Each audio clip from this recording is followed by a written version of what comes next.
Hey, hello YouTube, man. How you guys doing today? It is me again, your favorite Texas trucker, and I am kicked back in the Petro here in Weatherford, my hometown.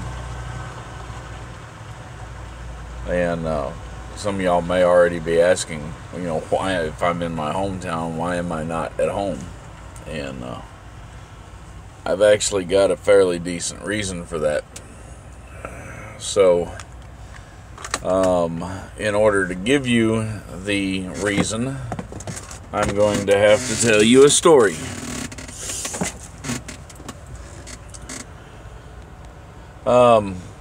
Had some more run of bad luck. Most of it was my own goddamn fault. So I came home and I spent a night at the house. And I got a load to pick up this morning, about a mile north of my house. Pretty sweet load, really, in most circumstances. And I'm in territory I'm familiar with. Shouldn't have had no problem. But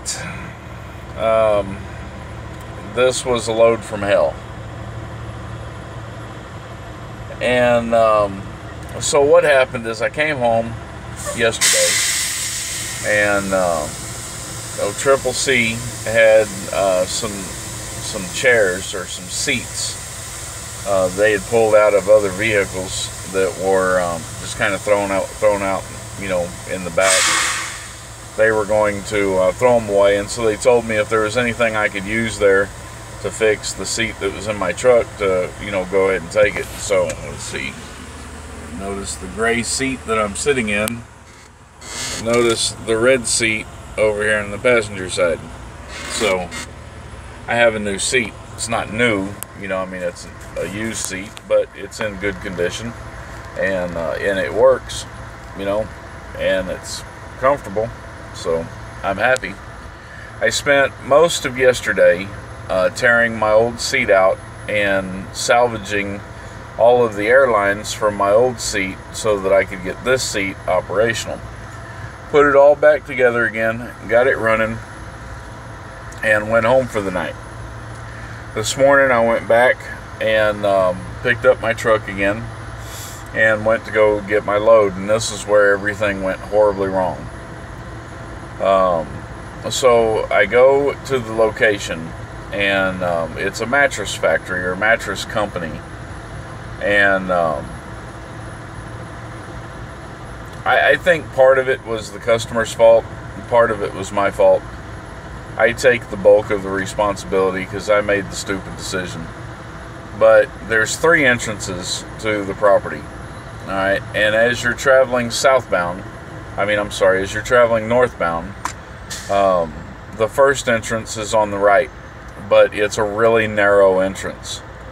And the only way to really pull into that entrance is to swing really wide. And you'd have to make a right-hand turn from the left lane. It's a 4-lane road, but left lane on the northbound side. And there was just way too much traffic to do that, and there's really no way to make the turn into the business without doing that. Speed limit here is 55 miles an hour, no shoulder, and it's not a real, it's not a real good place. And so I came up to the turn, and I saw it. There's no sign saying where trucks were to go in at, which is where I think that they bear some responsibility here. I looked at the turn, I assessed it, I said I can't make that turn, and there was too much traffic for me to swing wide, so I continued to go to the second gate, because in the second gate is where all the docks are. I was planning to turn into that gate, another narrow turn, tight. I get to that gate, there's signs saying no truck entrance, so I continue down to the stoplight where there's a road that goes up and around it, and I make the turn onto the road, and I'm looking at the road, and I'm thinking to myself that this is not a truck friendly route, and I don't know this area even though it's only a mile from my house.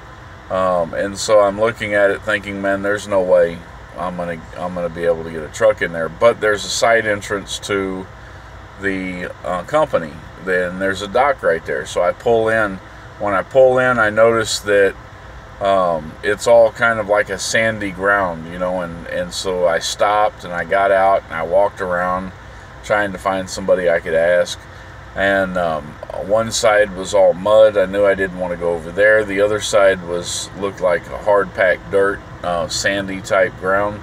I walked it out to make sure that it was solid, and it was pretty solid. So I figured that I could go in there, I could turn around, and I could get out of there, go back, and try to assess the situation again. So I pulled in, and in the process of trying to jack the trailer around so that I could make a turn and turn around, the front wheels sank into soft ground, and I buried the axle and got the truck stuck. Tried everything to get it out. It wasn't coming out, so we had to call a tow truck. Tow truck came in, pulled me back, got me unstuck. The only way for me to get out of there was to back up and jack the truck back into onto the street, but I couldn't. I didn't have enough room. You know, I tried jacking it around. I couldn't get the trailer jacked around far enough without driving into a ditch or without running the trailer into a ditch. I couldn't do it. So I decided I was going to try to turn it around again after about 20-30 minutes of trying to back it up and realizing that I was never going to make it back. I decided that what I was going to do was go ahead and try to back the truck up. And so I pulled up next to the building where there was some hard packed earth, trying to stay away from where I got stuck at, and I was going to back it up, jack it around, and then swing out. It all would have worked perfect, and I was doing okay, and I was coming through the mud, but my truck has got, you know, pretty good traction, and I'm going through it, and then out of the blue, from nowhere, I threw the clutch linkage, the linkage that connects the clutch to the transmission. And you know, as any of y'all know, when you're in muddy situations like that, as soon as the momentum stopped, the truck got stuck, and there was no fixing it. I couldn't get underneath of it to get to where the linkage was stuck, and so luckily the tow truck driver was still there. He hooked up to me again. He pulled me back, got me out on relatively dry ground, and then I was covered in mud pretty much from my feet all the way to my head. And I got up in there and I got the clutch put back together again. I pulled it out, and make a long story short, I got around to where the first entrance was, and I made it because this time I was making a left-hand turn, and so I made it in there. I got loaded up, and in the process of getting loaded, I had to pull into 2 docks, and in pulling into the time it took me to pull into 2 docks, I threw the clutch linkage 3 more times. So I drove it home, and you know, because I only live about a mile away, so I drove it home so that I could change clothes, clean up, and figure out what the fuck to do with my truck. So I drove it home, and as I was driving home, luckily I never got over 6th gear, and you know, I threw the clutch linkage, so I'm stuck in 6th gear. So I drove it all the way home in 6th gear, popped it into neutral just before I got home, coasted to a stop, got in, put the clutch linkage back together, and tied that shit down with parachute cord. It's the only way I could keep it on. There's a Petro only about 4 miles away from the house, so I decided I was going to go to the Petro and get this linkage fixed. I mean, it's the only thing I could do. I was under a load, got to get it delivered, and right now I'm frustrated, I'm aggravated, I'm angry. You know, I'm starting to wonder when this shit's going to stop. You know, why is it that everything that can possibly go wrong seems to go wrong? You know, I'm sitting here thinking, man, I make really, really good money out here. You know, I mean, I honestly do, man. I make good money. But fuck, I'm pissing that shit away. You know, and it's all nickel and dime shit. You know, I mean, I don't have engine problems yet, knock on wood. I don't have transmission problems other than this clutch linkage. You know, I got a solid drivetrain. You know, there's nothing wrong with my rear end. You know, I mean, it's just, it's all piddly ass shit, and my air conditioner goes out. I priced the switch today. It's a $34 switch, and I hope that's what it is. I hope it's not the compressor. But then, I bought a test light, so that I can try to find out. I don't know how to use a test light, man. Electrical work has always been my weak point. And so I got to figure this out, man. And anyway, I tied this shit together. The way I've got it tied together makes my clutch real tight, man, and it's hard to get it into gear. But I get it into gear. I drive it down to the Petro. I get it into the Petro. I sign in to get it put into the shop. They call Kenworth. Kenworth prices the push rod. It's about a 12 to 14 inch rod with 2 ball joints on each end. $267 for this fucking rod. They told me, there's no excuse for that, man. That rod's $50, if that, They're just gouging me now,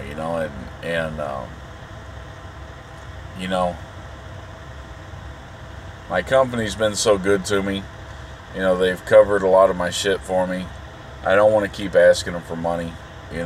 This truck is a good, solid truck, and I don't know.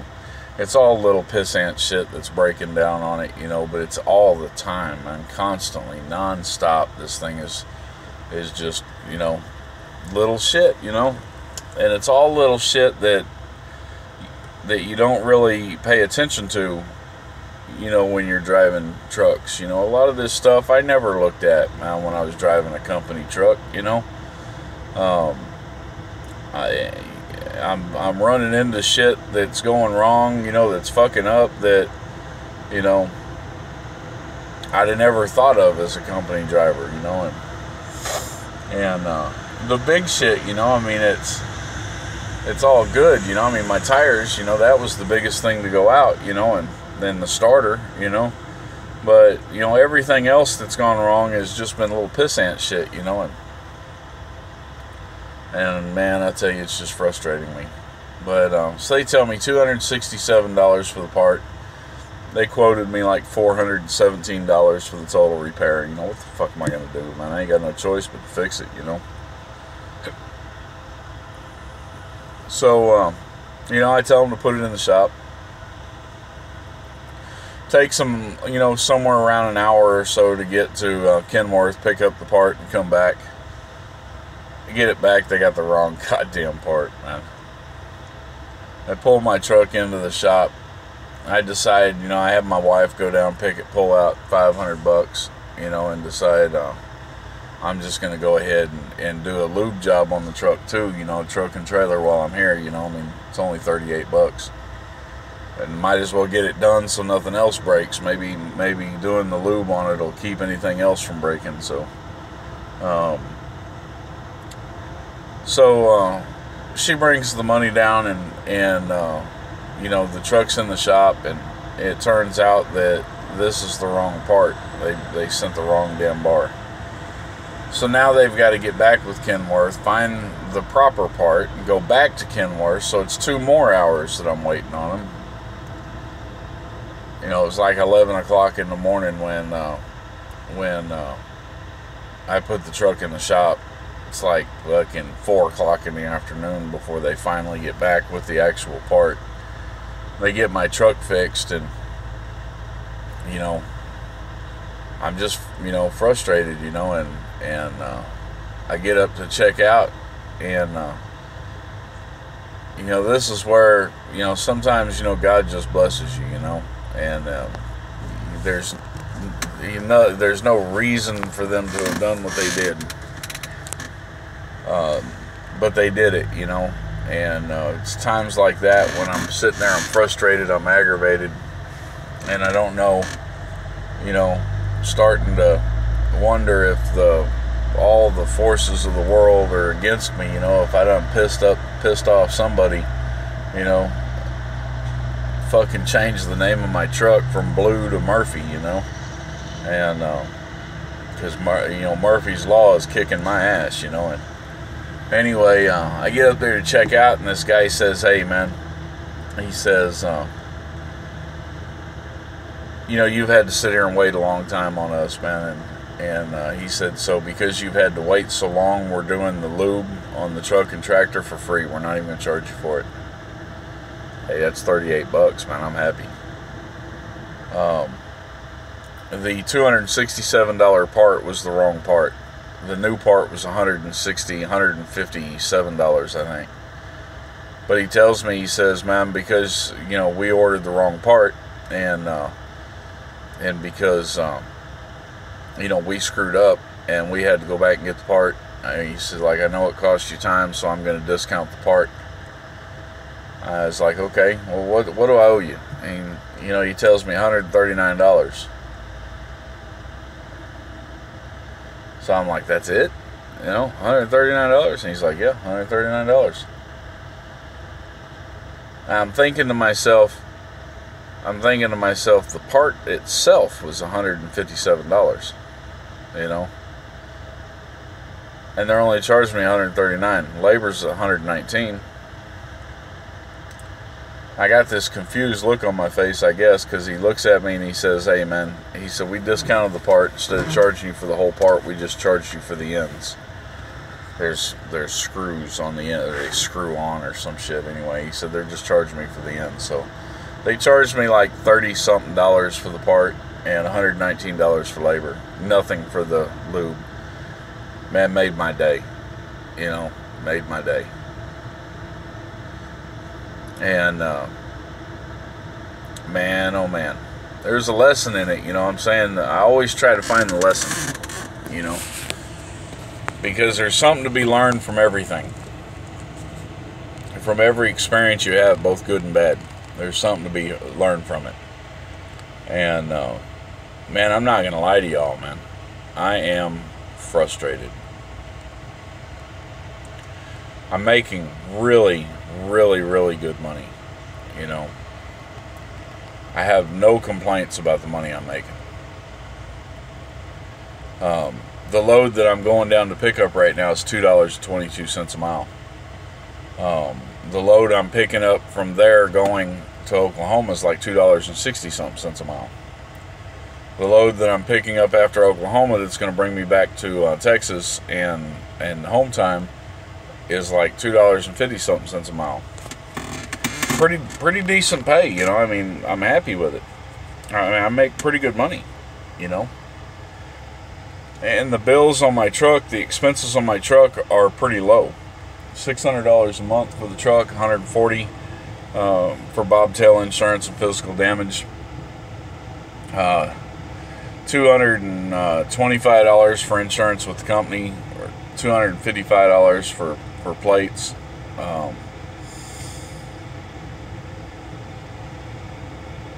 You know, so my expenses aren't very much, honestly. And I make a lot of money.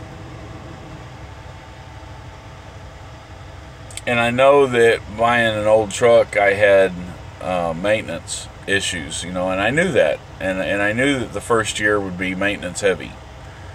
Because I got to work out all the problems with the truck. I got to fix things that are going bad on the truck, you know, like the starter, you know. I mean, I gotta stay on top of things, you know, and be proactive and fix things before they break, you know, and I knew all that, you know, and I knew it coming in, but god damn, man, fucking give me a break, man. I feel like I'm getting raped, you know.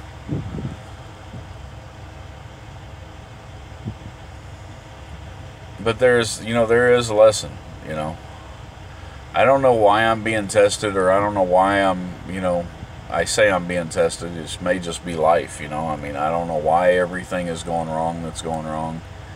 You know, some people may say, hey, that's just the nature of having an old truck, you know. If it's an old truck, you're going to have to, you know, do a lot of maintenance on it, and I get that, you know, without a doubt, I get that. But fuck, man, give me a break, man. Let it go for a month or so, you know. I mean, shit. And you know, but there's a lesson in it, because dude, I cuss like a sailor, you know. And that's, I ought to be ashamed of myself. I'm not, honestly. I'm not gonna lie to you, I'm really not.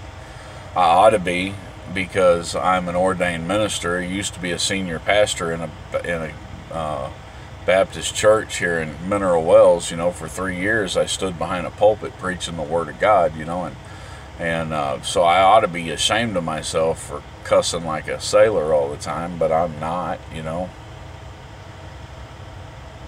I've never claimed to be anything special. I've never claimed to be anyone special, but I do love my God with all my heart and all my soul. I know Jesus Christ is my Savior, and I know He died on the cross for my sin. One of these days, maybe He'll do enough work in me to make me a little bit better of a person than I am today. So sometimes I look for the message, you know what I'm saying? And today, that little blessing from Petro, it kind of told me, I guess it was, I'm looking at it and I'm saying, well, maybe God just hasn't kicked me to the curb yet. Maybe He ain't too damn mad at me. He might not like all my ways, and He may not like the fact that, I've kind of slid back a little bit, but He ain't forgot me, I've said this before and I'll say it again. Ain't nothing in this life worth having easy. This world isn't built to give you anything. This world isn't built to, for these welfare folk, man. That's not what this world's built for, man. This is the American dream, and the American dream, we got there. We got that thing called the American dream, not by people giving us a handout, but we got there by pain and struggle and fighting and sacrifice.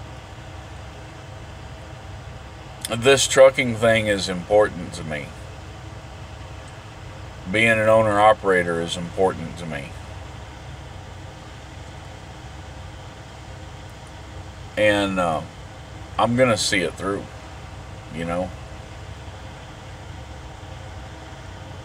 I don't know if it's a test, to see if I'm really going to stick with it or not.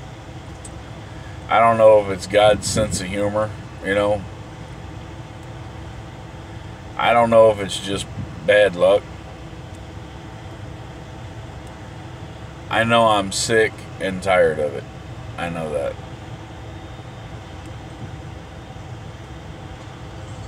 It doesn't mean that I'm going to stop. It doesn't mean I'm going to quit. It doesn't mean I'm going to back off. There comes a point when you hit my stubborn spot. We can hit that point, and we're there.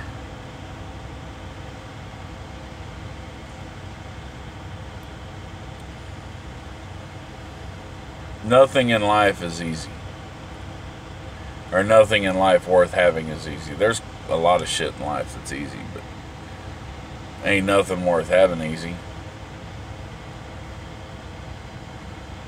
This whole trucking thing, is a hell of a lot easier as a company driver.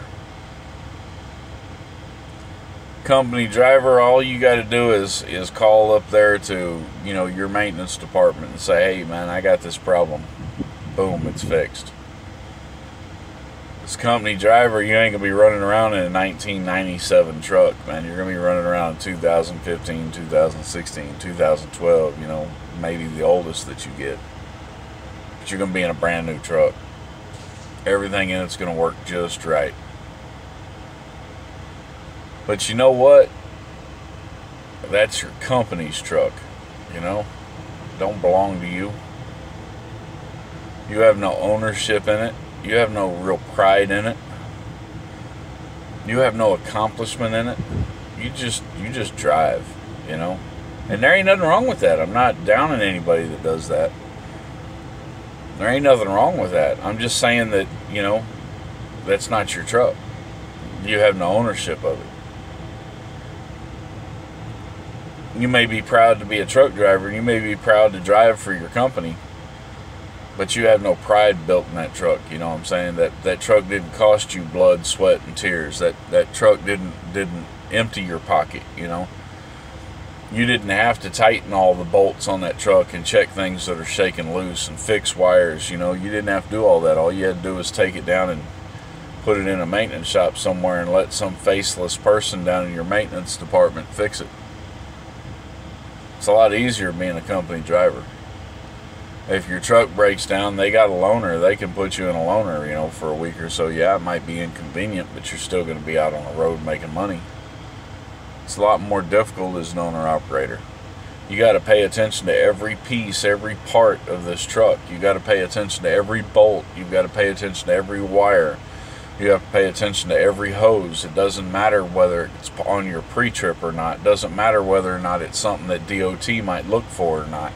It works for the truck. It's part of the truck, so you have to understand it. You have to know it. You have to feel it. You have to be it. You have to get your hands dirty. You have to learn how to fix stuff that goes wrong. You know, my side boxes are packed full of tools. My side boxes are packed full of tape and you know, anything I can think of that might be useful.